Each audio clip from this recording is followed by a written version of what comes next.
Matapos-tapos ang nasabi nga pong issue ng di umano ay hiwalayang Derek Ramsey at Ellen Adarna.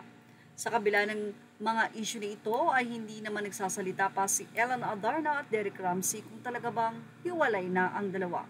Dito lamang, nag-viral sa social media ang nasabi nga pong paghagulgol ni Derek Ramsey matapos tila ito ay sumailalim sa isang session para ba ito sa mental health.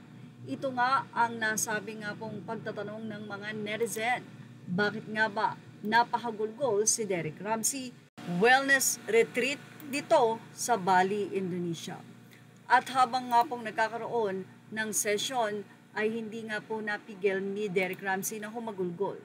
Kaya naman isa ito sa tinitignan ng mga netizen or mga fans sila Derek at Eden na di umano ay tila on the rock ang relasyon ng dalawa.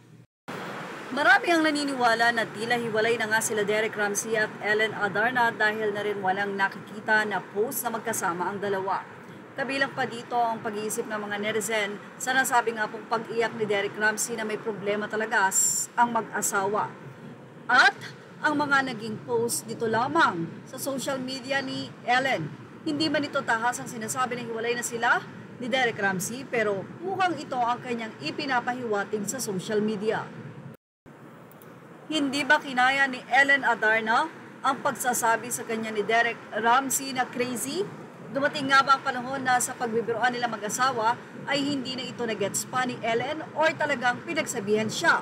Ito nga ba ang ibig sabihin ni Ellen sa kanyang naging post? She will never forget how she was treated when she was post her calling her crazy. Using this very natural occurrence after birth against her is one of the cruelest things someone could do. As a man, you'll never understand. As another mother, you should be ashamed of yourself for doing that. Muli narito ang naging pahayag ni Ellen. No one prepares you for the transition from mama to mommy, to mom to brew. Ganun pa man, marami ang naniniwala na magkakaayos si Ellen Adarna at Derek Ramsey sa anumang problema o kung anumang problema mayroon ang dalawa. Sabi nga nila, hindi naman daw nawawala na magkaroon ng problema sa mag-asawa. Ang dapat daw ay mag-unawaan, magpasensyahan at syempre kung ano man ang naging problema ay lutasin at wag nang maulit. Kung sakasakali mang maulit, paulit-ulit din na magpatawad.